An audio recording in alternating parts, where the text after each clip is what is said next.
We're back on. Gary, don't be afraid. Reel 2. This is your time to break out on camera. This is what you really want. You don't want to sit in a chair off camera, do you? When they hired you, did you say, I just want to be off camera? Yes. I don't care. Did you really? Oh my God, Please. calm down, Gary. All right, take a breath. Take a breath. Take a breath, breathe. All right. All right, so we're back on. You'd mentioned the name you were born with. When did you decide to change it and have a stage name, and where did you get Garrett from?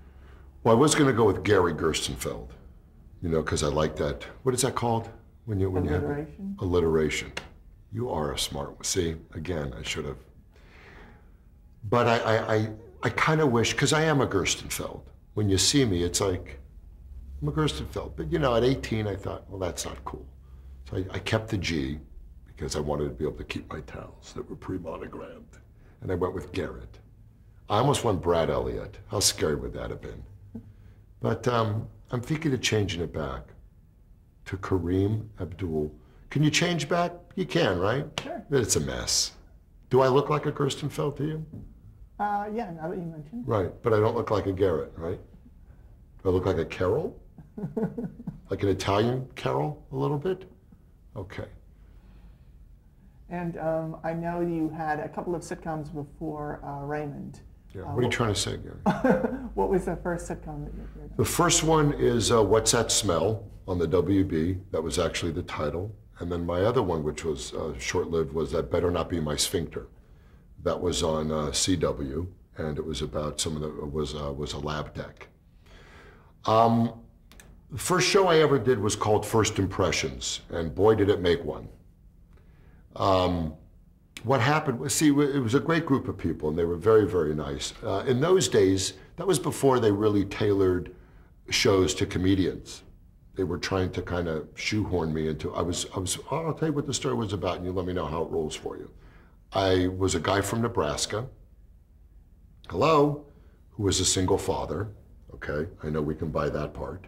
And I had a blonde, blue-eyed little girl that I was raising, and I worked at an ad agency. And I kept saying, you know, let's make it Miami, let's make it New York, let's make it Philly. No, it's written, you're from Nebraska. So they lightened my hair a little bit. Not a lot, just a little. I kind of looked like Tootie from Facts of Life. They lightened my hair, they put me in penny loafers and plaid shirts, which I wear to this day. And it's funny, I did voiceovers at an ad agency. That was kind of my thing. But I wasn't good. I wasn't very good, according to the world. And so that didn't last long. I remember it was on CBS, and the premiere, you know, in those days we overreacted because it was my first job, and everyone says, hey, let's have the premiere party at Chasen's because, you know, I've been working for 8 hours. And the premiere of the series was preempted by a college football game that went into triple overtime. And they didn't play our show in the entirety. We missed like the first 8 minutes, which is difficult to do during a pilot when you don't see the first 8 minutes. So it goes right into me doing a Cosby impression at the breakfast table with my daughter who looks nothing like me. It was really, it was horrific, but humbling. Very, very humbling. In the next show that you did?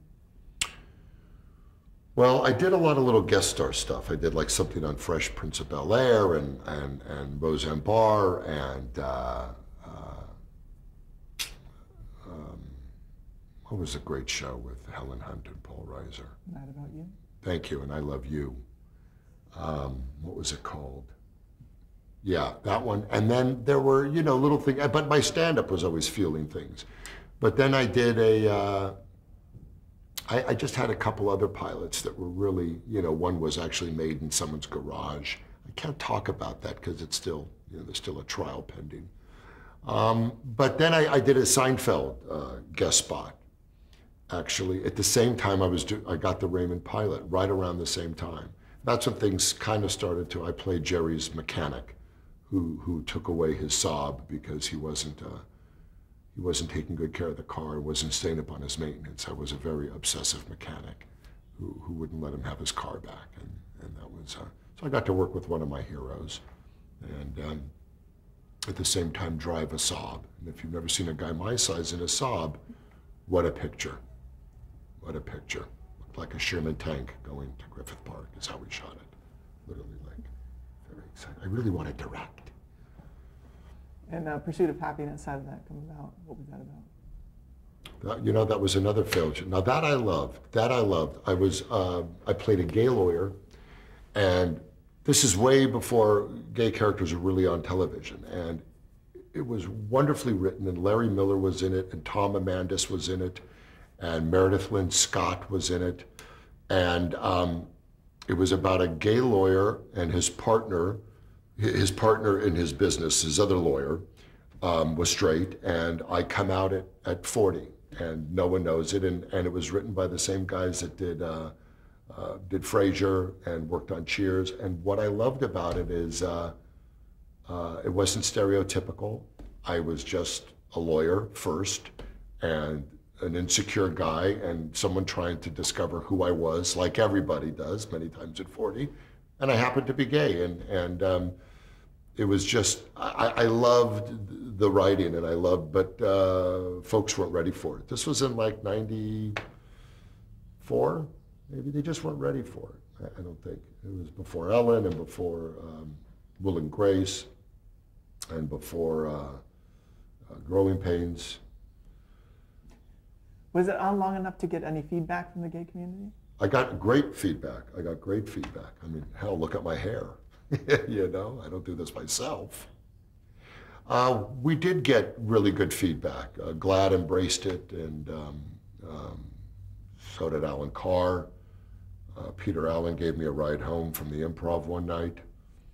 Got a standing ovation when I picked my mom up from the beauty salon.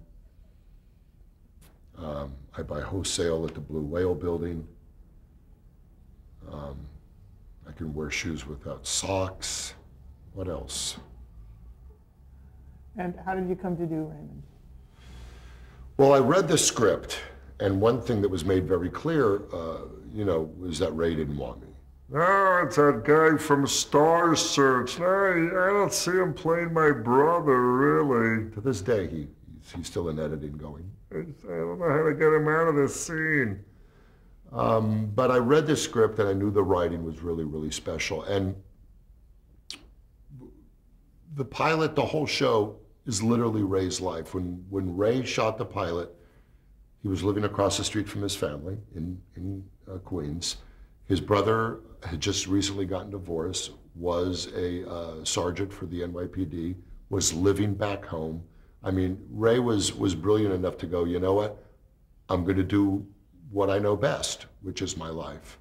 And Rich, which is the brother I was really portraying, in Ray's life, he has two brothers, but there was only, of course, one in the show. But what Ray did, he didn't want the other brother to feel left out. So his other brother, Robert, in real life, who wasn't portrayed, he gave the Rich character, Robert. Are you following me? Sure. When are we out of tape? But Rich is really kind of a scrappy, smaller guy, and they wanted kind of like a Danny DeVito type to play Ray's brother. They wanted someone scrappy and kind of like a little bulldog nipping at Ray's heels all the time. And I was like, I read it and I said, you know what? I would love to be able to play it the other way and just play it as this big, you know, beaten down guy who's so used to coming in last. He's just succumbed to the fact that he's a loser. But you know, it's like what I used as an actor for when I played Robert is you know, Ray's an only child and they forgot to tell Robert. That's what I've always done. You know, he was always in the background. And even if it wasn't emotionally, there's so many shots where it's just reactions of Robert in the back of the family, or a conversation at the dinner table and he's in the last chair. And it was just brilliantly written and wonderfully directed. And Phil Rosenthal, who created it with Ray and ran the show, is really a genius. I mean, he had such an incredible take on family dynamics and what was too much and what was too broad and what wasn't real and what was heartfelt. And it was just an amazing, amazing time for me, and I'm very fortunate. But I knew when I went into audition that I was going to go another way with it, and they were either going to go, "What is he doing?" or they were going to buy it. And I was the only character that was cast, right after Ray, before the other characters, and I was the only one that read without Raymond being in the room. He was in New York, and he couldn't get back in time. And I have a feeling that if Ray was in the room, I'd be waiting on you right now, at the House of Fried Things. And what is the significance of the title of the show? Well, Everybody Loves Raymond is something that Ray's brother literally said to Ray when he won the ACE Award for stand-up. And what Rich said, who was the Robert character, Ray came home with the ACE Award, and Rich went, "Oh, it's pretty cool."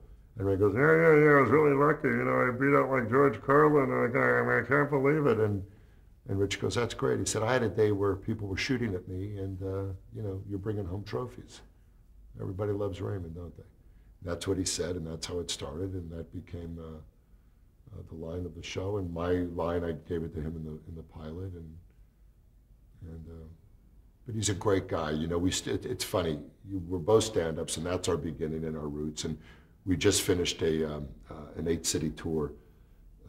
We tour together like for 10 days once a year to get out there and just work on our stuff and to really hang out. Ray will not tell you he misses me, but I can tell you he does, because when he kisses me hello, his eyes are closed.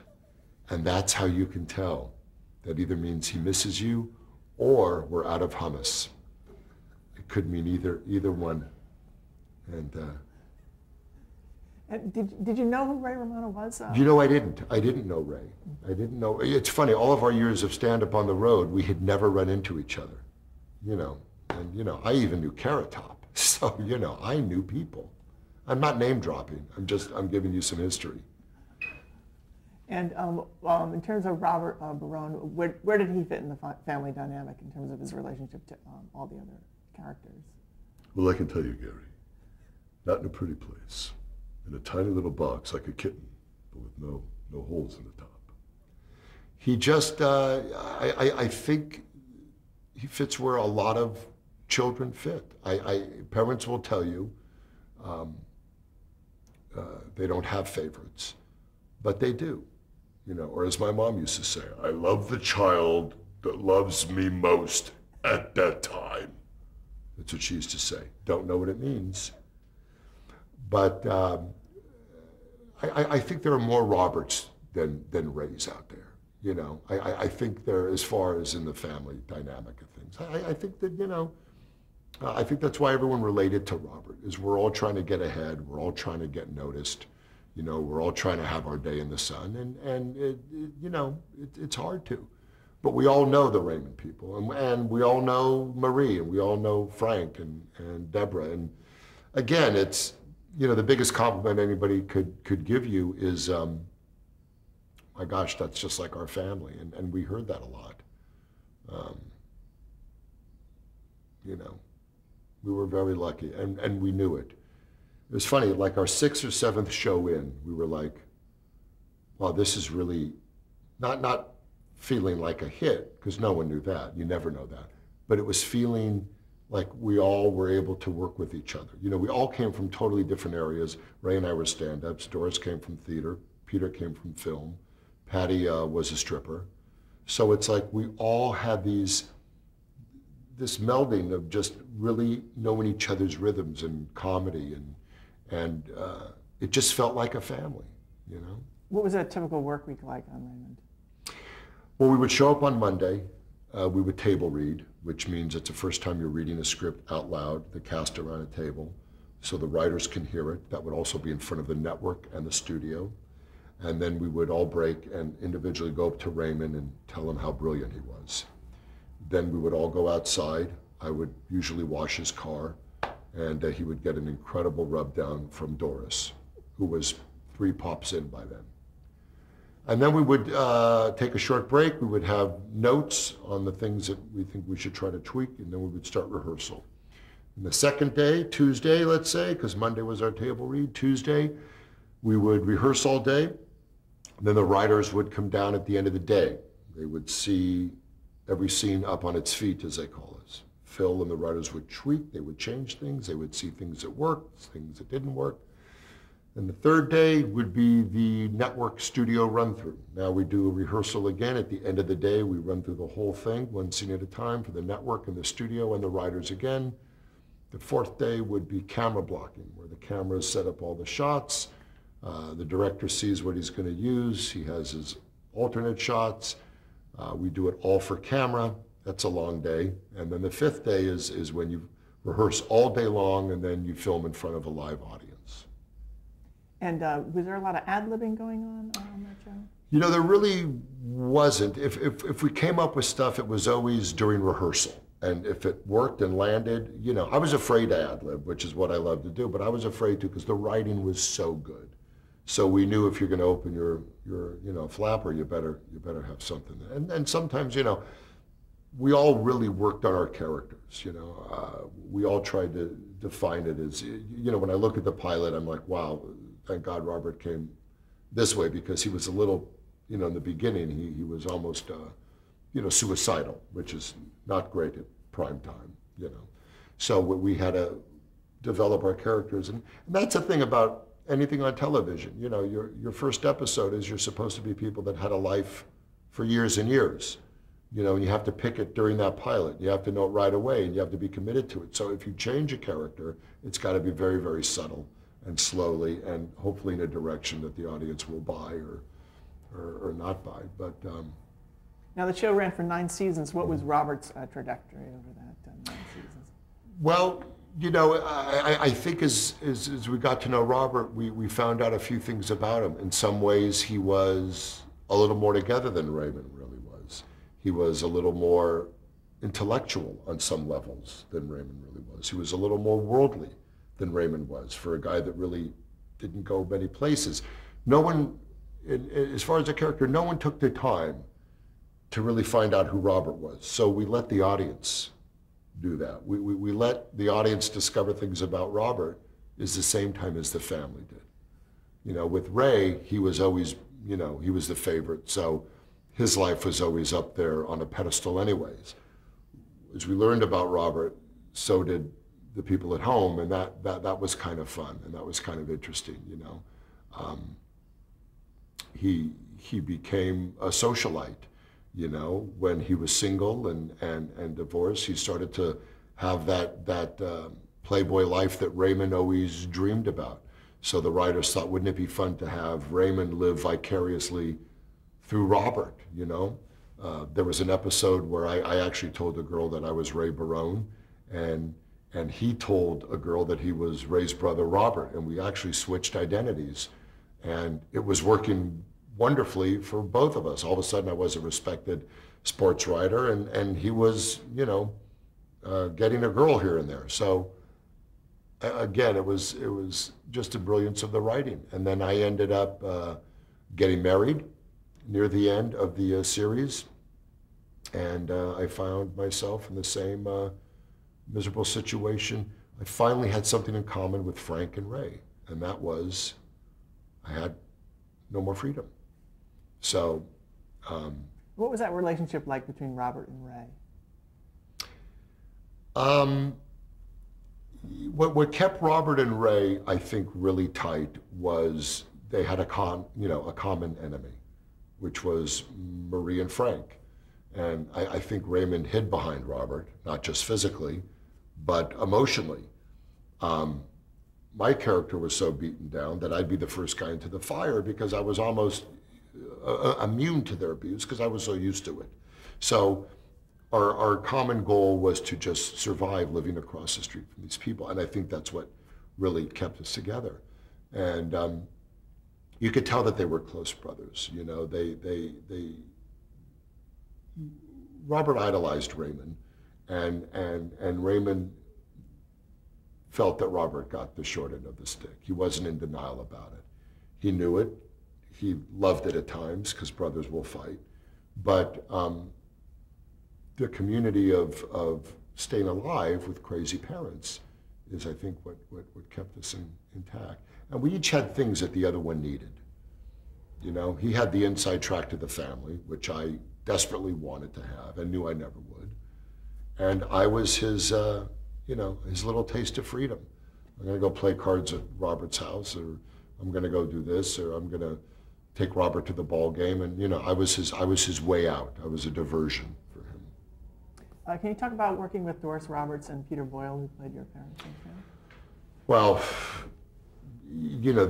these people are amazing, talented actors, and of course we all knew Doris, and we couldn't believe that Peter Boyle, Young Frankenstein, one of our favorite movies, Ray and myself, was going to be our dad. And Ray's like, oh, when he was cast, I can't believe Young Frankenstein's going to be our father. And then Ray looked at me and he goes, that's really going to work with you because you have that Frankenstein thing, and with Peter being your dad, right? And he was serious and complimentary.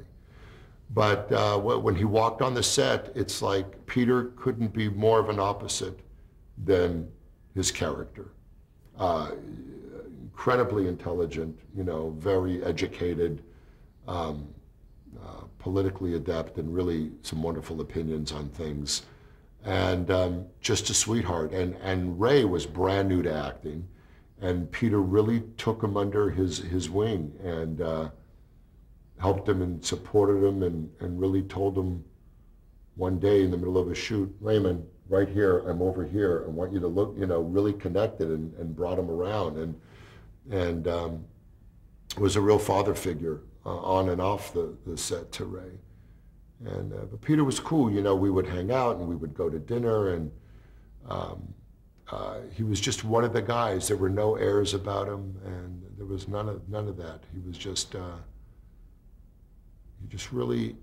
he was huge on that show, as was Doris.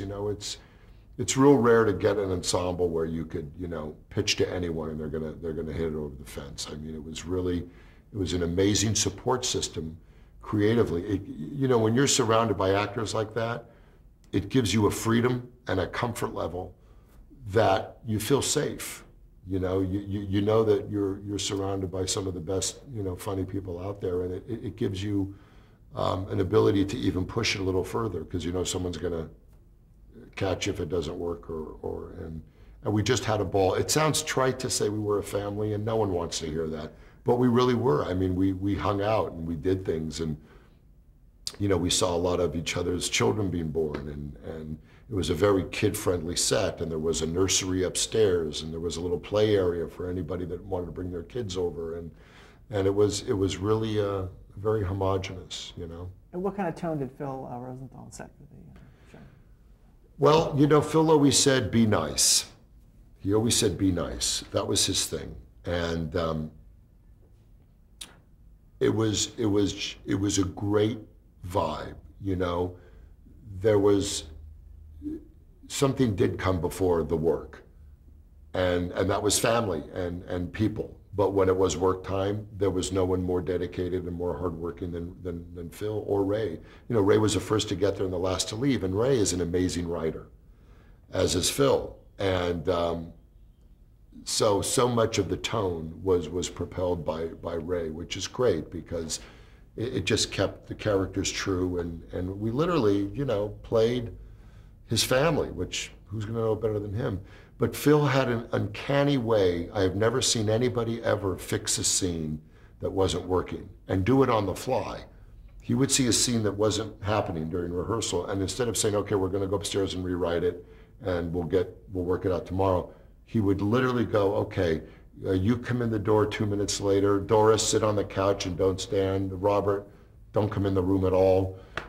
Ray, yell this line from the kid. I mean, this quick, and it would come alive. And that's something that is so incredibly rare.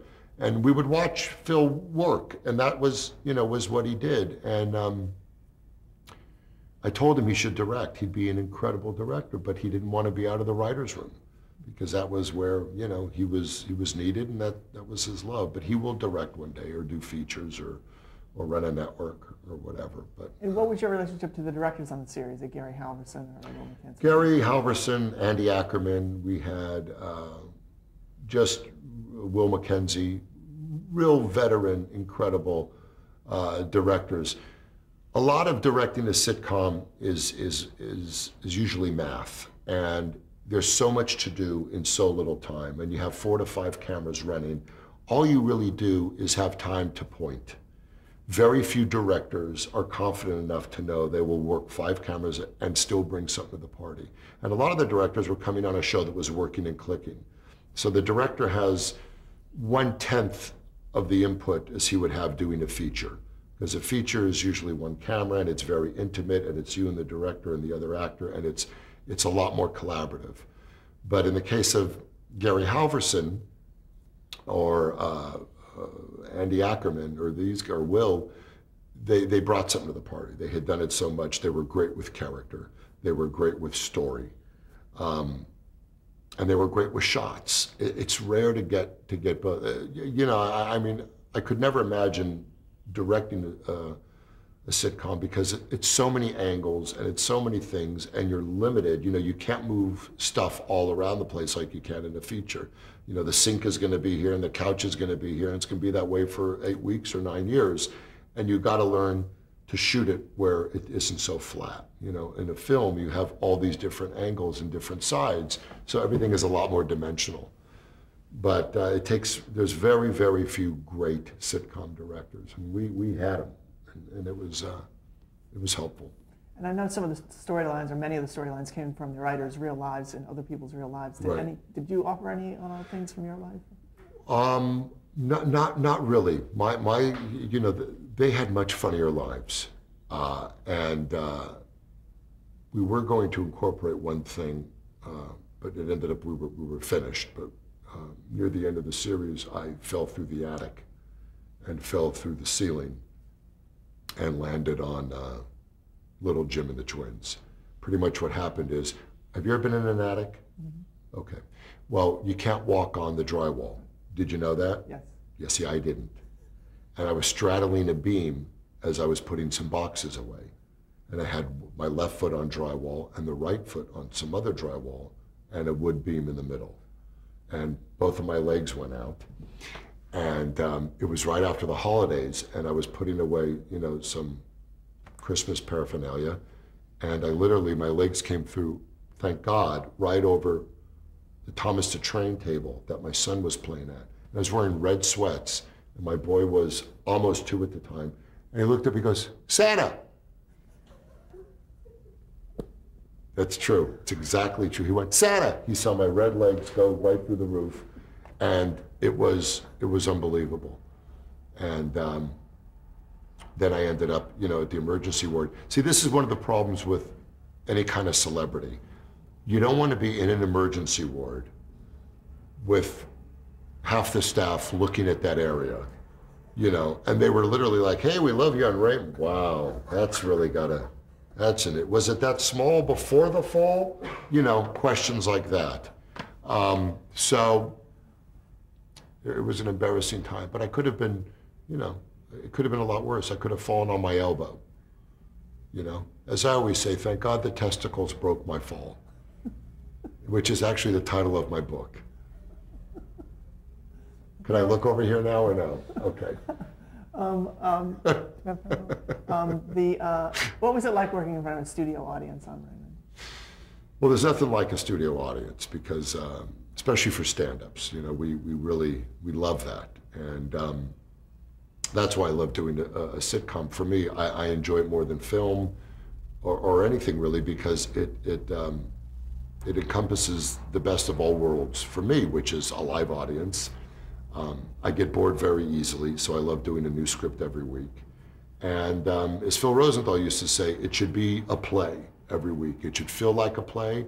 It should have the rhythm of a play. It should have the spontaneity of a play. And, of course, the audience. So I love it. Do you remember some of the big laughs, the bigger laughs that the... Oh my gosh, there were a lot of big laughs. There were a lot of outtakes that never aired that were just some astonishing stuff. Let me stop you there because we're at the end of our tape. Okay.